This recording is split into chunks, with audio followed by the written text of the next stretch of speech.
अखिलेश यादव जी। अध्यक्ष महोदय, अखिलेश प्लीज। अध्यक्ष महोदय, मैं आपका धन्यवाद देना चाहता हूँ।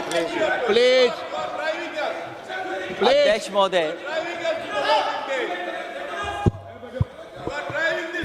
अध्यक्ष महोदय, अध्यक्ष महोदय, अध्यक्ष महोदय, मैं आपका धन्यवाद देना चाहता हूँ। आज मुझे एक बहुत महत्वपूर्ण समय पे मुझे बोलने का मौका मिल रहा है।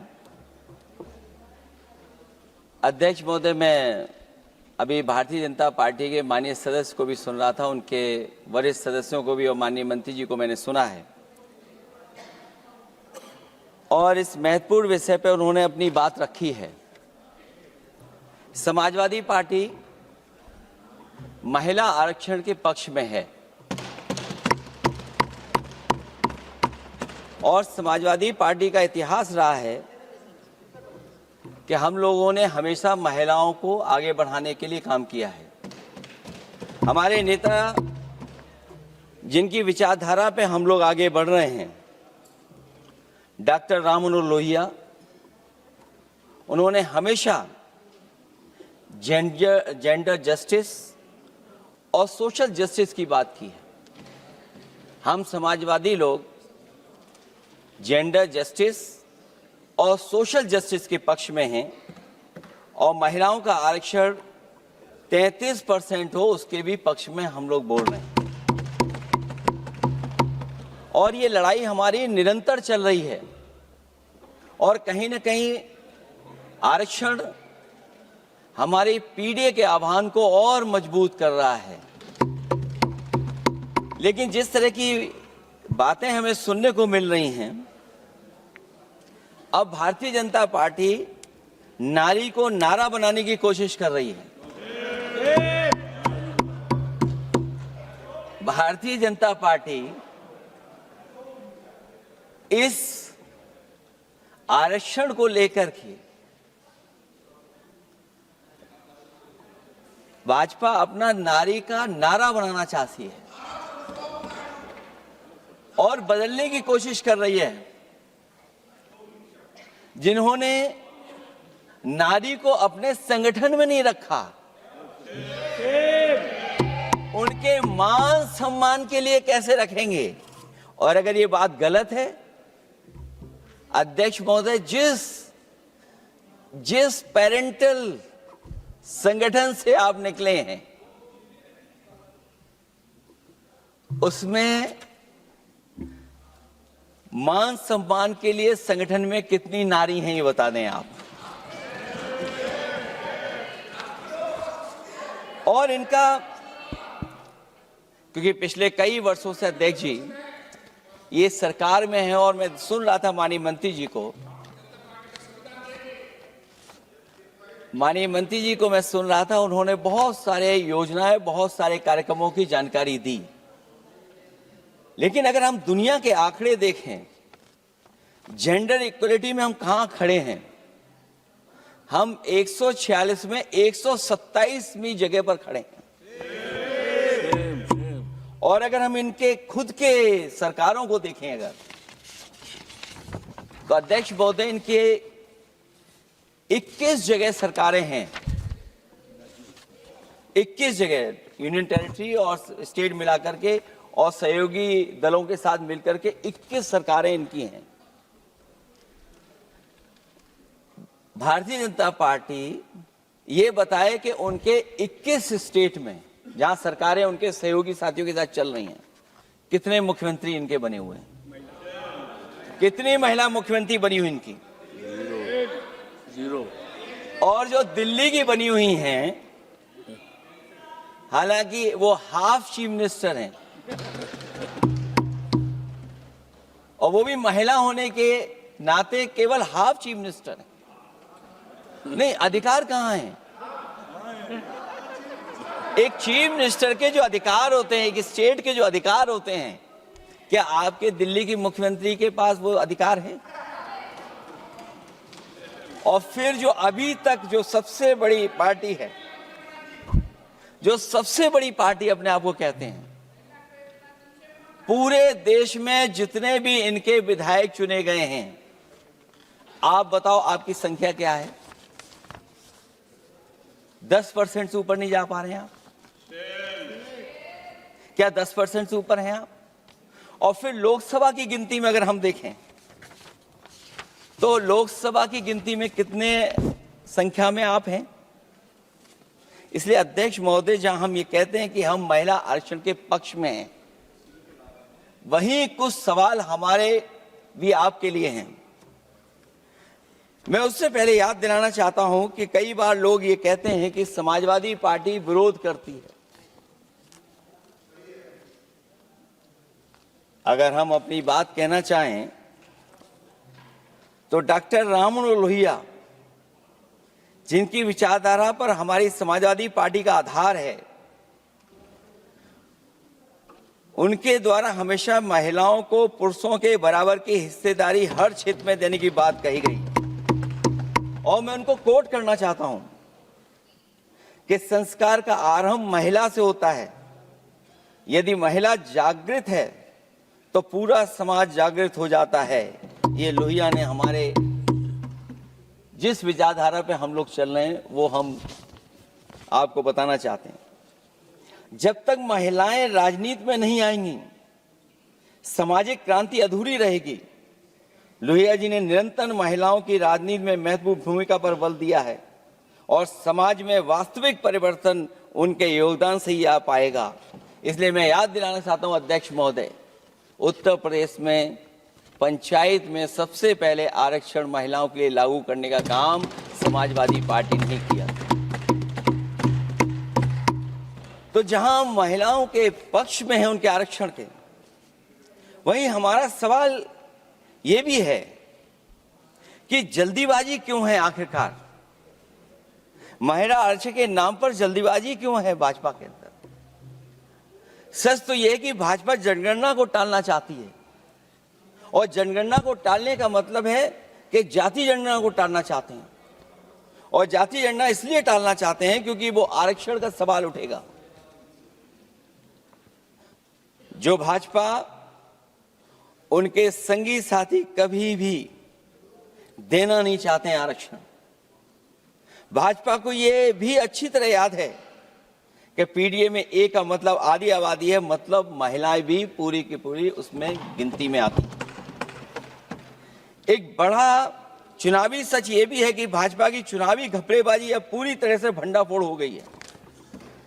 जो एसआईआर आप लेकर के आए थे अध्यक्ष महोदय, उत्तर प्रदेश में हम लोगों ने बड़े करीब से देखा एसआईआर। वो कहने को तो एसआईआर था, लेकिन सच्चाई में वो एनआरसी का रूप था। और एसआईआर के मामले में जिस तरीके से वोट काटने का काम शुरू हुआ, मैं बधाई देना चाहता हूं अपने पीडीए प्रहारी और संगठन के लोगों को जिन्होंने वोट बचा लिया। जब पहली गिनती में हम लोग बचाने में कामयाब हो गए तो अध्यक्ष महोदय भारतीय जनता पार्टी फॉर्म 7 को लेकर के आई और फॉर्म 7 उन्होंने ऐसे बांटना शुरू किया, उस घपले को भी हम लोगों ने पकड़ लिया। और जब उस घपले को पकड़ा तो पता लगा फॉर्म 7 बंद हो गया उत्तर प्रदेश में। फॉर्म 7 से कोई वोट काटा नहीं गया। अध्यक्ष महोदय, जो फॉर्म 7 काटने के लिए जिससे दस्तखत कराए थे भारतीय जनता पार्टी ने, उस व्यक्ति को दस्तखत करना भी नहीं आता है।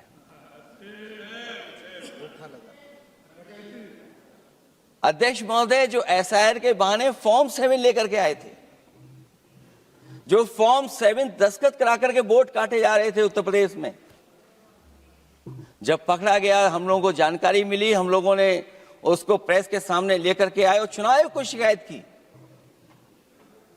फॉर्म 7 से वोट कटना रुक गया, लेकिन अभी भी उस पर कोई कार्रवाई नहीं की जिसने उसके नकली दस्तखत कराए थे। अध्यक्ष महोदय, इससे तो लगता है कि पूरा का पूरी व्यवस्था जुड़ी हुई है भारतीय जनता पार्टी से। और धीरे धीरे जो भारतीय जनता पार्टी की सरकार चली है, हेरा फेरी हम लोग पकड़ लिए, भाजपा की कलई खुल गई और उसके समर्थक और वोटरों का आकाल पड़ने लगा। जब तब भाजपा निराशा के इस दौर में उभरने के लिए बिल लेकर के आ रही है। ये भारतीय जनता पार्टी का जो वोट कम हो रहा है, असली लक्ष्य अध्यक्ष महोदय वोट है, सत्ता में रहना है, इसलिए आरक्षण को लेकर के आए हैं। भाजपा की यही राजनीतिक चाल रहती है। जब पुराने लोग ये समझ जाते हैं कि भाजपा किसी की सगी नहीं है, तो हर बार भाजपा कुछ नए लोगों को अपने लुभाने जुमलों में फंसाती है। इस बार भाजपा महिलाओं को लेकर ये पुरानी चाल चल रही है, लेकिन सफल नहीं होगी, क्योंकि सबसे ज्यादा दुखी तो महिलाएं ही हैं। भाजपा की कमीशन खोरी और चंदा वसूली की वजह से जो महंगाई बढ़ी है, उससे उनकी रसोई सूनी हो गई है। रही सही कसर सिलेंडर की, बेतहाशा बढ़ती कीमतों ने पूरा कर दिया है। यह अध्यक्ष महोदय मैं इसलिए कह रहा था कि माननीय मंत्री सिलेंडर की याद दिला रहे थे। उन्होंने इज्जत घर को भी याद दिलाया, जिसको कभी प्रधानमंत्री जी ने कहा कि ये इज्जत घर होंगे। गांव गोद लिए गए, जाकर के सरकार देखे उन गांव को अनाथ अगर किसी ने छोड़ा है तो भारतीय जनता पार्टी ने छोड़ा है। हर महिला अपने बच्चों को पढ़ाना चाहती है, लेकिन भाजपा की शिक्षा विरोधी सोच तो सरकारी स्कूल तक बंद करवा दे रही है। महिलाओं का दर्द क्या होता है, ये मेरठ के दुकानदारों के परिवार की महिलाओं की आंखों में आए आंसू भी बयां कर रहे हैं, और नोएडा की मजदूर और मेड के गले बयान भी कर रहे हैं। क्योंकि जब हम बहस महिला आरक्षण पे कर रहे हैं, तो हमें याद रखना चाहिए कि हमारे बिल्कुल बगल में 40,000 से ज्यादा लोग सड़कों पे मजदूर, महिलाएं सड़कों पर हैं, जहां से प्रभु श्री राम जो कभी हम लोगों ने स्क्रीन पे देखा था, वो चुन करके आए थे। वहां पर महिलाएं धरने पर बैठी हैं, और अगर ये धरने पर इसलिए बैठी हैं क्योंकि उनको न्याय नहीं मिल रहा है, भारतीय जनता पार्टी की सरकार की वजह से उनके घर उजड़ रहे हैं, महिलाएं रो रो करके न्याय मांग रही हैं, तो मैं कहना चाहता हूं अध्यक्ष महोदय सरकार से कि अगर ये बिल इतना ही सही है तो इसे मेरठ नोएडा की पारिवारिक और कामगार महिलाओं के बीच बैठकर घोषित किया जाए कि उनके लिए इसमें क्या क्या होने जा रहा है। हम महिला आरक्षण के साथ हैं, पर उस भाजपाई चालबाजी के खिलाफ हैं जो एक साजिश के तहत की जा रही है। भाजपाई और उनके संगी साथी देश की सबसे बड़ी आबादी के वर्ग मतलब पिछड़े वर्ग की महिलाओं के बारे में चुप्पी साधे बैठे हैं। ये बात अध्यक्ष जी समझ में नहीं आ रहा है, क्योंकि जब हम लोग प्रधानमंत्री जी को सुनते थे तो वो ये कहते थे कि हम पिछड़े वर्ग से आते हैं, हम आप जैसे ही हैं, पिछड़े हैं। लेकिन जब आरक्षण की बात हो रही है तो पिछड़ों की संख्या इसमें कितनी है, हमें उम्मीद है कि सरकार इस पर जरूर बात अपनी रखेगी। ये संशोधन के नाम पर जो जल्दीबाजी दिखा रहे हैं, दरअसल उसके पीछे भाजपाइयों की मंशा है कि जनगणना न करनी पड़े, क्योंकि अगर जनगणना करनी पड़ेगी तो जातिवार आंकड़े भी देने पड़ेंगे और जातिवार आरक्षण भी। ये भाजपा का एक बहुत बड़ा षड्यंत्र है, जिसमें जनगणना आधारित परसीमन को नकार कर पिछड़ों का अधिकार लूटा जा रहा है। ये लोकतंत्र के खिलाफ खुफिया लोगों की गुप्त योजना है, जो अब तक स्वीकार नहीं, जब तक प्रक्रिया के साथ हम लोग स्वीकार कभी नहीं कर सकते, जब तक इसका लागू करने का तरीका ठीक ना हो। अगर पिछड़ों की आबादी कम से कम अगर हम गिन लें कि 70%, 80% से ज्यादा है, अध्यक्ष महोदय अगर हम उनको 66% मान लें, तो इनकी आबादी कम से कम पिछड़ों की 33% होगी, आधी आबादी की जनसंख्या, जिनके हक की बात तो है ही नहीं इसके अंदर। इसका मतलब यह हुआ कि पिछड़े वर्ग की 33% महिलाएं, उनको हक देना नहीं चाहते ये लोग, हक उनका छीनना चाहते हैं। और फिर जो डिलिमिटेशन का साथ साथ लेकर के आए हैं, ये डिलिमिटेशन क्या है? अध्यक्ष महोदय, ये डिलिमिटेशन है कि इलेक्टोरल मैप को बदल दें। हमारे पूर्व में कांग्रेस के सदस्य ने ठीक कहा है कि जब डिलिमिटेशन की बारी आई तो इन्होंने पूरी रणनीति बना करके कि किस तरीके से लोकसभाओं के क्षेत्र बनाए जाएं, क्षेत्र कैसे बने जिससे कि उन्हीं को पॉलिटिकल लाभ मिले, वो हम लोगों ने आसाम में भी देखा और जम्मू कश्मीर में भी देखा है। इसलिए हम चाहते हैं कि पहले जनगणना हो और जनगणना जब आंकड़े सही आ जाएंगे अध्यक्ष महोदय, तब जाकर के डिलिमिटेशन ठीक होगा।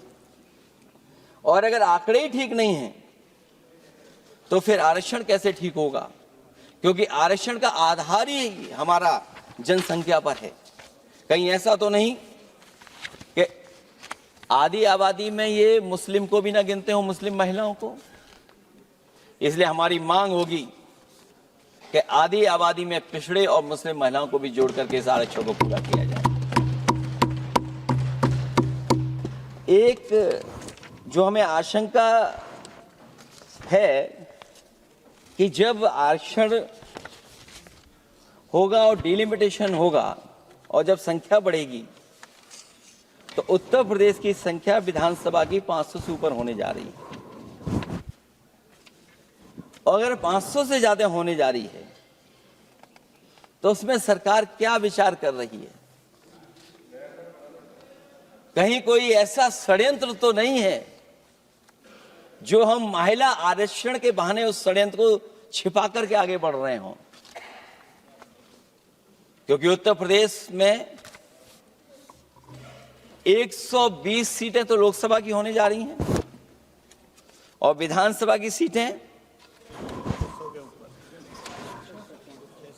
तो अगर 600 हो रही हैं, अगर 600 हो रही हैं तो कहीं ऐसा तो नहीं अध्यक्ष महोदय उसमें भी कोई साजिश षड्यंत्र हो? जो षड्यंत्र हम लोगों को समझ में नहीं आ रहा हो। और अगर षड्यंत्र रहेगा तो जैसे अयोध्या हारे आप, एक बार फिर उत्तर प्रदेश आप हार जाएंगे। और 33% सीटें कौन सी होंगी? आप अगर सीट रिजर्व कर देंगे, कॉन्स्टिट्यूंसी रिजर्व हो जाएगी, तो अध्यक्ष महोदय ये महिलाओं के बीच ही कंपटीशन करा देंगे। अगर कॉन्स्टिट्यूंसी रिजर्व होंगी तो अध्यक्ष महोदय महिलाओं के बीच ही कंपटीशन हो जाएगा। क्योंकि वो अध्यक्ष महोदय वो माननीय सदस्य कह रहे हैं कि वो तो होना चाहिए, वो सास बहू वाली तो हार गई हैं आपकी।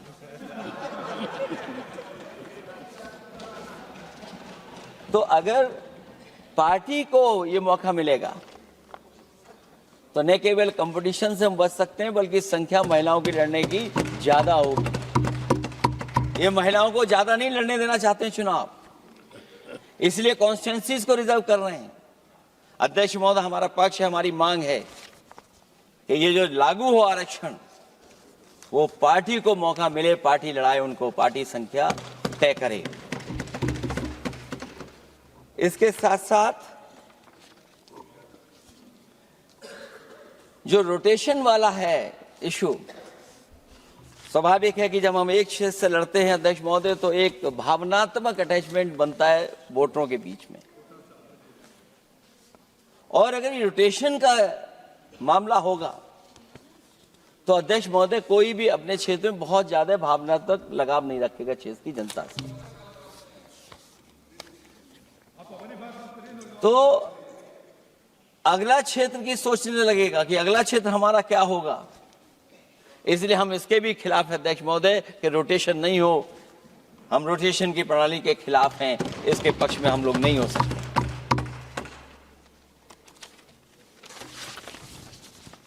इसलिए अध्यक्ष महोदय हमारी मांग होगी कि पहले सेंसस कराए, जनगणना कराई जाए। और अगर ये जनगणना नहीं कर रहे हैं तो इसका मतलब धोखा दे रहे हैं। क्योंकि पुराने बिल में जो हम लोगों ने बात देखी और रखी थी उस समय वो यही था कि जनगणना करा करके महिला आरक्षण बिल आएगा। लेकिन ये लोग 2011 का लेकर के आ रहे हैं। इसका मतलब इनकी पूरी तैयारी है कि कौन सा लोकसभा क्षेत्र कैसा होगा। इनके गुप्त लोगों ने वो कहीं ना कहीं नक्शा बना करके रखा होगा, जिसको आरक्षण पास होते ही, बिल पास होते ही लागू करने की कोशिश करेंगे। और जो और सुधार होने चाहिए महिलाओं के, जो सुधार होने चाहिए उन सुधारों पे इसमें बिल में कोई विशेष योजना या विशेष बात नहीं हो रही है। बिना उनके लिए लाभ पहुंचाए, सशक्तिकरण किए, शायद हम पूरा उनको हक नहीं दे पाएंगे। मैं अध्यक्ष महोदय आपसे यही निवेदन और अपील करूंगा कि पिछड़ों को, माइनॉरिटी को, खासकर मुस्लिम महिलाओं को आरक्षण दिया जाए। जो सेंसस से ये दूर भाग रहे हैं वो इसीलिए भाग रहे हैं क्योंकि जाति जनगणना की मांग उठेगी, और अगर जाति जनगणना की बात उठेगी तो आरक्षण की बात और उठेगी। हमें उम्मीद है कि हम लोगों की बात मान करके सरकार उस पर विचार जरूर करेगी। जब हम आरक्षण देना चाहते हैं तो बिना पिछड़ा, बिना मुसलमानों के शायद हमारा जो लक्ष्य है महिला आरक्षण का, वो पूरा नहीं होगा। इन्हीं शब्दों के साथ आप सबका बहुत बहुत धन्यवाद।